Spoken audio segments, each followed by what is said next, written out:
Hello, everybody, and welcome to the D Line, soon to be everyone's favorite football podcast in Mzansi, courtesy of the Clash, your IOL sports show. Catch us on YouTube and subscribe on the Clash to get all the insights from our top football analysts and scribes. My name is Malibongwe. With me to speak football today, I've got the legendary Herman Gibbs and our top football scribe, the man we are sending to, we are hoping to be sending to the World Where am Cup. I going? But Where am I chances of going? going to the World Cup, you still need to talk to Donald Trump, and chances are he will not be giving any South Africans visas. Gentlemen, welcome, Mr. Gibbs. Yeah, it's always nice to be back on the show. I'm very impressed with your haircut. Obviously, after you missed last week, you are making a wonderful return to the show. And I'm sure Mihlali will agree with those sentiments. Yeah. Thanks, Mr. Gibbs. Mihlali, welcome, sir. How are you? No, good, gents. Good to be back. I mean, that's in the opening remarks. There I had some good news. So, yeah, no. But yeah, let's see what the next few months has in store for us. But yeah, gents, good to be back. And yeah, what a great weekend of football we have in store. Yeah, no, we're a big movement. If we don't have independent newspapers at the World Cup, I mean, the media will encourage will be incomplete. So hopefully things will work out and we'll have one of our own there. God knows if even if we could record the D line there, it would be nice. But anyways, let's get to the to the right side of things and leave wishes to those who make them come true. Today marks the I think 30 days countdown towards the 2025 Africa Cup of Nations in Morocco. Of course, Bafana Bafana is in Group B along with Egypt, Angola, and Zimbabwe. I mean, at this stage, gentlemen, what is the latest as much as Bafana Bafana and Hugo is concerned before we get into the thick of things? Well, at this stage, I think all he's giving thought to is the one friendly that he hopes to play. We don't know who it is, but he did say he no longer doesn't want to play against an African side. Because his thoughts are also turning towards next year's World Cup. So, that also costs money, and one doesn't know where South gets the money from these days because they can't afford to pay anybody. They can't allow teams to prepare properly. The infrastructure is not there. So we'll have to wait and see. Otherwise, as far as the team selection is concerned, Hugo Bruce has made up his mind. 80% of the squad is already, according to him, has already been selected. There's just a few people on the fringe that he will consider. And it's my wish that amongst those he will consider, despite his protestations, will be Tembakosi launch. Are you one of those who are rooting for Lodge to make the Obvious, final Mr. squad? Kidd's campaigning. Yeah.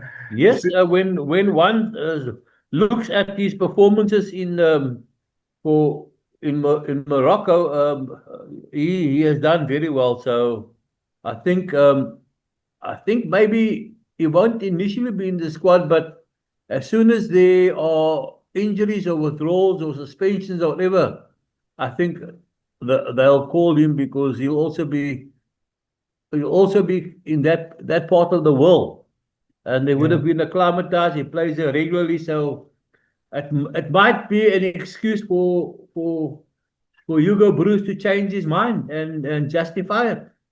Yeah, no, true. No, indeed, Mr. Gibbs, Hugo Bruce has said many times that he's not a fool. Only a fool who doesn't change his mind.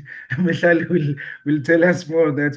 And then, Mihlali, I believe the squad will, according to your last meeting with Hugo, he said he'll announce the squad on the 1st and then the assembly on the 8th. Is that still the case? Any developments there? Yeah, I think so far that's still the case because that you must remember that on the 5th of December, Hugo must be in Washington, D.C. for the World Cup draw. So he'll be back around the 7th, and then they have to assemble for camp the following day, which is the 8th. So he would likely announce the squad before he leaves, which should be the first week of December. And Yes. yeah, what an interesting week that we are going to have because you must remember just, I think before that, will be the Carling knockout final where we'll see Pirates, playing against Marumo Gallants. But with some of his players in that squad, we're hoping that there won't be any injuries that will be coming to the final, so that whenever that they have to assemble for camp on the 8th, that he has got a clean bill of health. But like Mr. Gibbs have said, it's going to be quite interesting whether there will be a couple of U10s in whatever whom he thinks that will not make the final squad, because against Zambia, he did say that it was going to be very tough for him to actually announce the squad, given the fact that there will be names that maybe have been familiar with him and the national team that will actually won't make the cut to Morocco next month. Yeah. No, interesting times indeed. Interesting times indeed.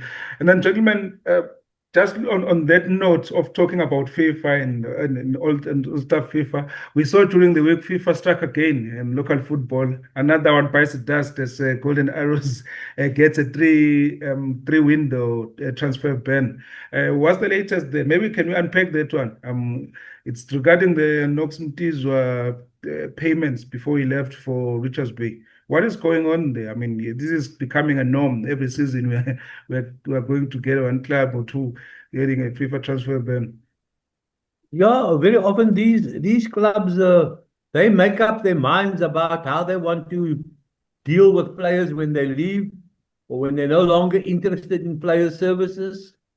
But very often they don't respect the players' contracts. They don't respect the conditions of employment. And this has been a problem for a very, very long time in South African football. And as a result, regularly we have South African football clubs on that list of clubs that have been handed transfer bans.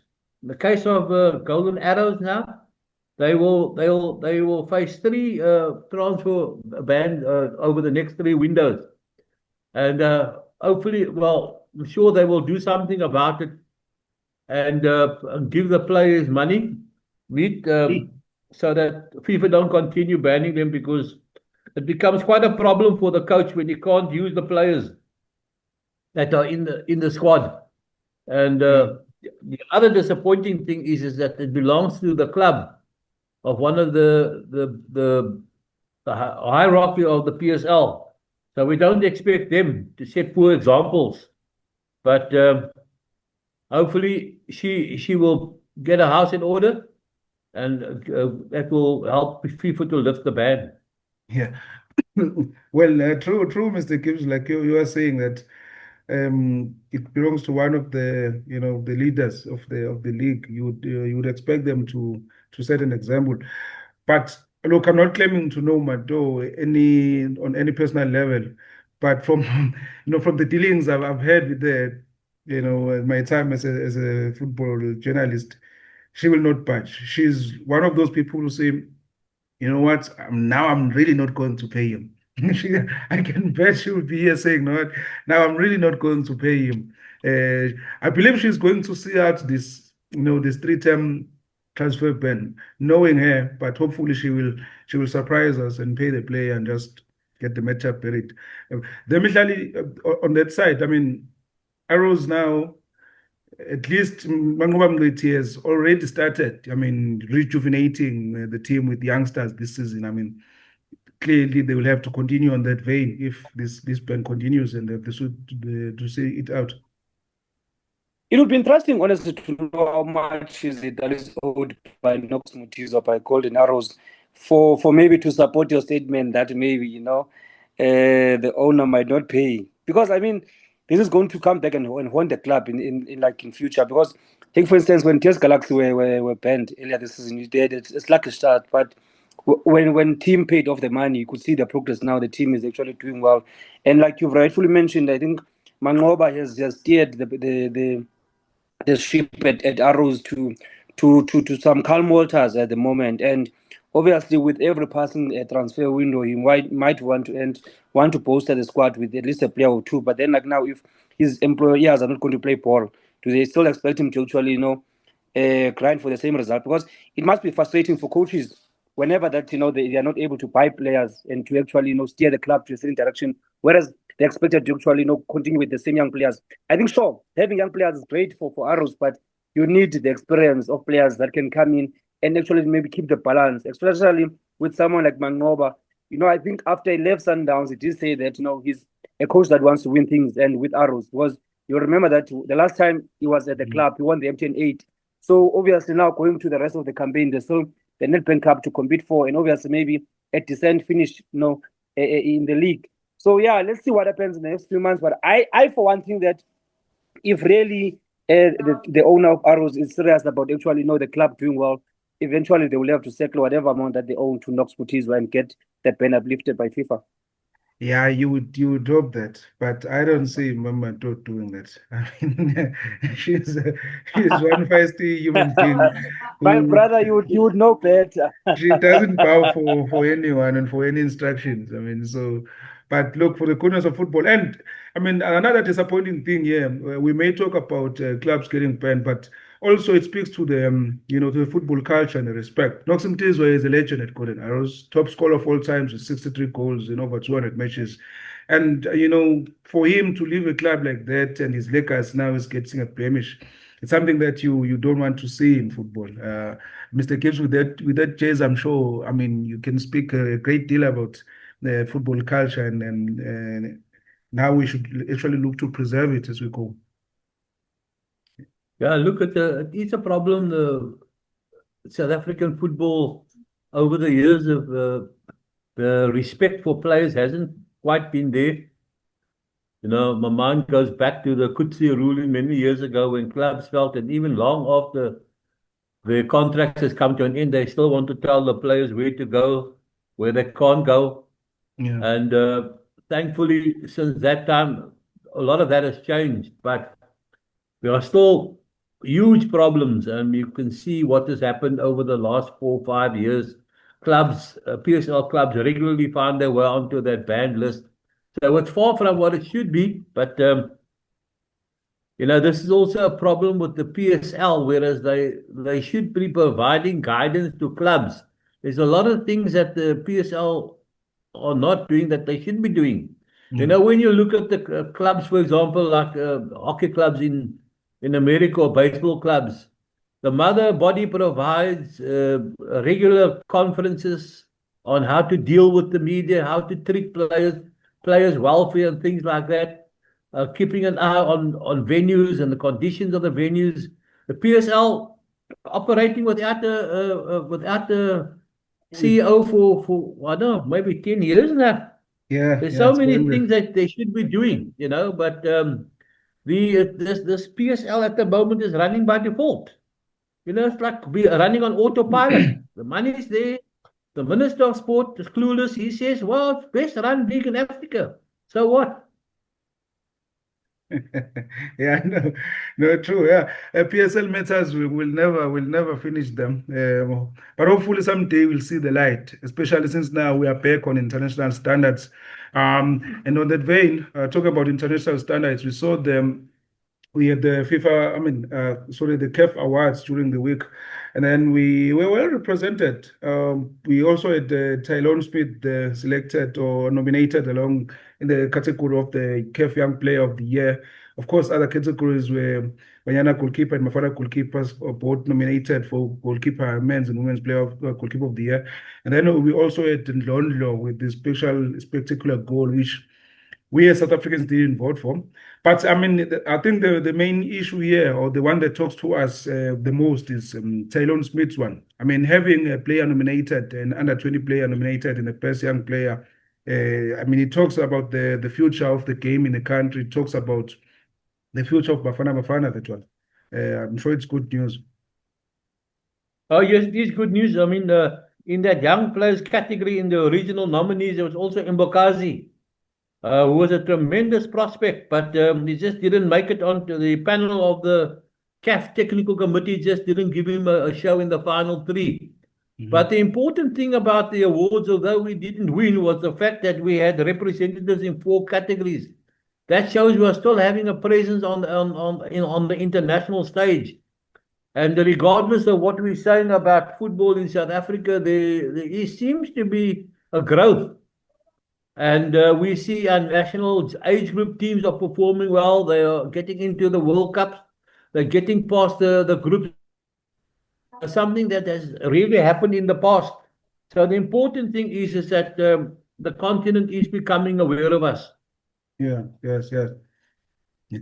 Mihlali, on that one, and we've seen Tylon is signed with QPR as well. Hopefully, we'll be seeing him bringing QPR back to the Premier League.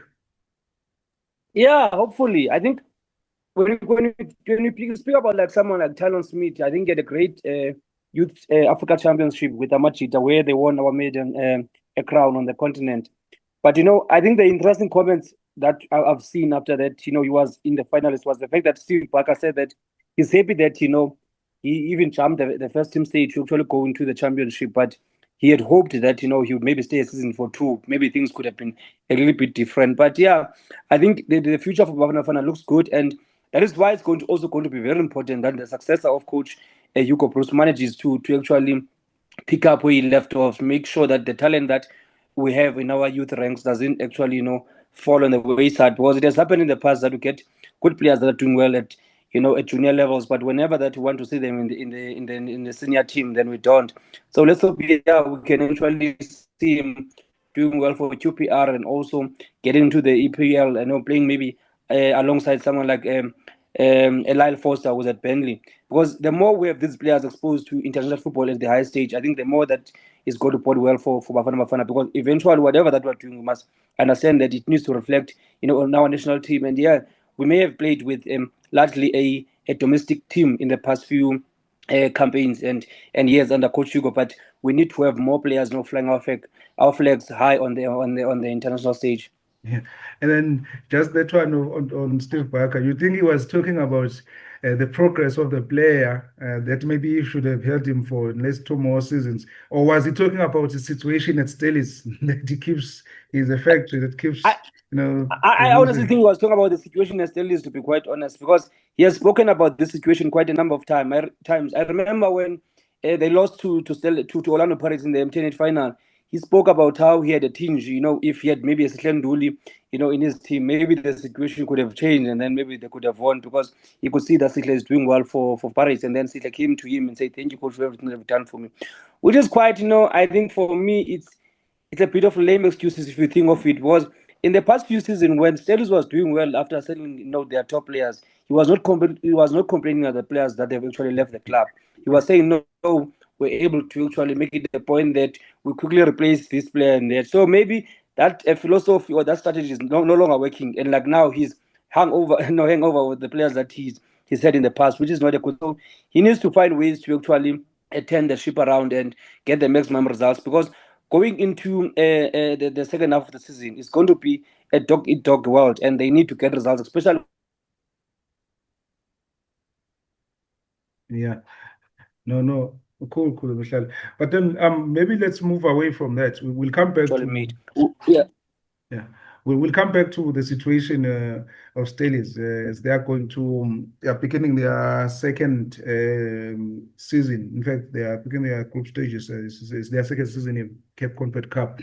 But before we get there, maybe let's finish matters that concern the national team. We've seen some names already dropping of possible Hugo Bruce successors, the likes of Sebastien Desabre, the Frenchman who's coaching at the DRC national team. And also this week, I also learned that Jose Riviero is also in the mix there.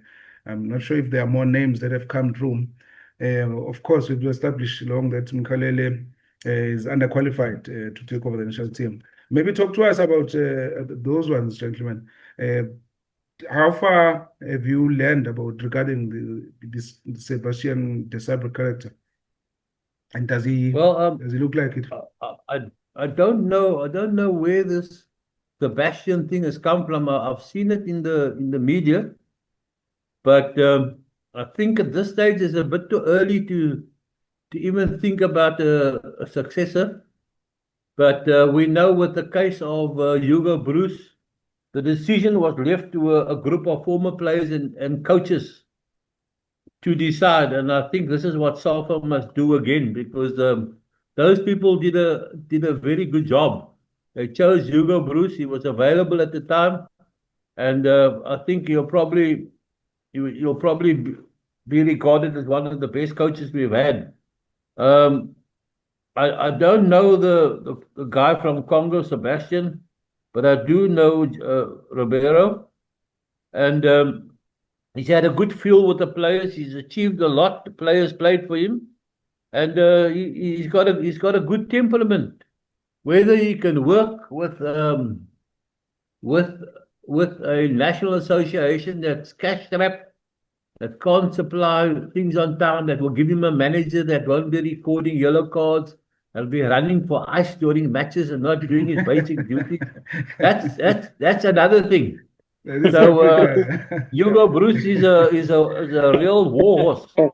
He can roll with the punches. I don't know how many other coaches can do that. So it's going to be very difficult.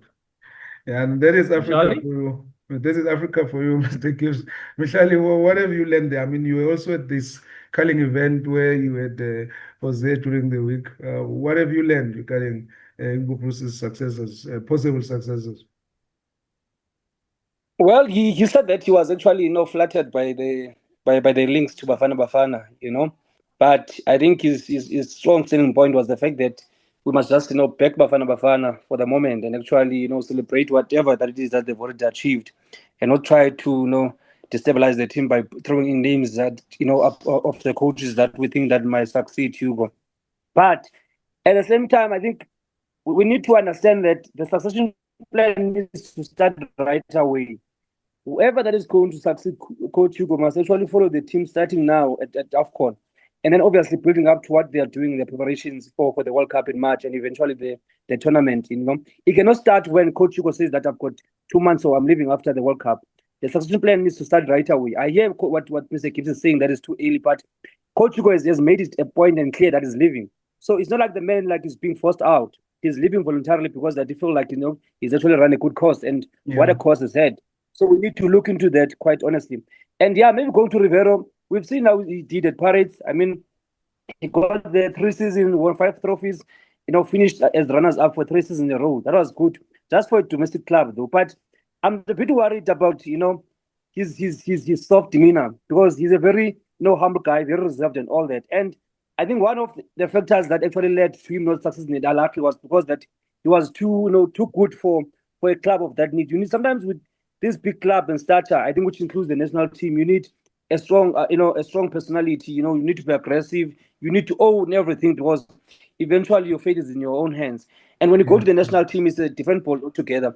And his selection, he selected players at Paris because they were at his disposal. Now, does he have the know-how of actually going into the field and actually getting the players that will fit, the national team standards and whatever that we've seen? Because I think Coach Hugo, one of the things that he's done was actually to change the landscape and mindset of thinking that we can only get players from the big 3. He's gone and selected players from Polokwane City, for goodness. And we've seen now Thabang Maturidi has really been doing well. Also, Napolis, before he got to Paris, he was at Polokwane City and then was doing well. So does Jose Rivero has that ability to stand up for himself and say that I'll get the players that I think are good enough for the national team. And with Sebastian Desabre, I think his strongest point was actually turning things around with the DRs, because when they went to the playoffs, I think few of us thought that they would actually go on and beat a team like Nigeria, who have got all these superstars playing across Europe, but they did that. So let's see how it does in the playoffs. Obviously, if he gets that World Cup qualifying ticket, then I think he's a strong candidate to actually lead Bafana Bafana in the near future. He's been to Africa for the past, I think, 14 to 15 years. So obviously he knows what African football is all about. But Bafana Bafana have got their own issues that they need to solve, and whether or not Desabre will be able to do that, it's another question. But let's see how it does in the playoffs in March, and then maybe going to the World Cup, if it does qualify, then we'll obviously have to keep a strong eye on him on actually being the successor of Hugo. Yeah, no, thanks, Chance. I think you guys will make valuable points there, and the criteria that was used to select Bruce, Mr. Gibbs, that is also going to be very important. But well, he has made it clear that he's leaving after, or is retiring after the World Cup. So we should indeed, be putting our nose and ears on the ground and checking for the best candidate, and hopefully we get someone who will give us continuity from what we have achieved with Coach Hugo. And then coming back home, gents, this weekend we've got all of Sundowns, Kaizer Chiefs, and Stellenbosch all beginning their Conference group stages. We've got Sundowns who are hosting Lupopo by some degree of coincidence. I mean, one can actually make a small matter into a big matter. It could that, that coincidence give us something to talk about. I mean, Lubobo were the one who eliminated Pirates. On the other side, on the domestic front, Pirates are the biggest chasers to Sundowns. I mean, would you really read too much into saying that it will talk to the level of superiority should Sundowns really do away with Lupopo? So, I mean, it's easily, or can they even do that? I mean, or rather, we'll say Pirates did show that Lupopo are going to be a tough nut to crack, even for Sundowns. I think that the Pirates were caught napping when they played this Congolese. They came here with their gamenships, all kinds of tactics. Pirates got caught up in it, and instead of focusing, they lost their way. And then they were also more concerned about sprinkling Coca-Cola in the opposition dressing room. None of this stuff has worked. So we see now that for their troubles, they're getting fined for sprinkling the Coca-Cola in the opposition's dressing room. But Cardoso and Allende at yesterday's conference said they are well prepared for the dark arts of this Congolese scene. They are well prepared for the dark arts. So that means they'll be focused, they won't be distracted. And I think that this Congolese are in for a hiding at Loftus on Saturday. Mihlali? Mihlali, on that one, and maybe take us through also to Kaizer Chiefs and Steelers beginning their CAF Confed runs as well.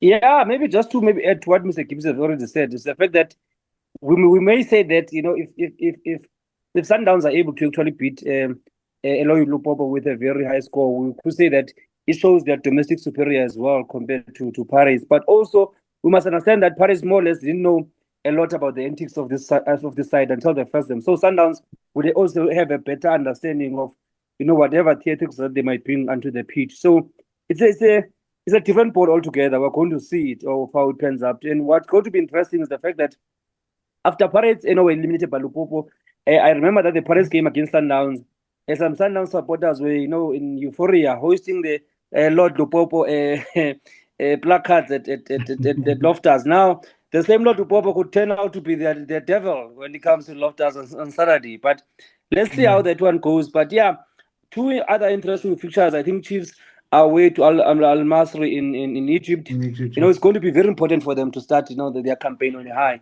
and actually try to set the tone for the rest of the campaign. And obviously, starting well also would actually set a good tone and their intentions against their next opponent, Zamalek, who are the one of the powerhouses of African football, who will come back to South Africa and face Chiefs, in Polokwane. But I think also the interesting one now is also with Steelers.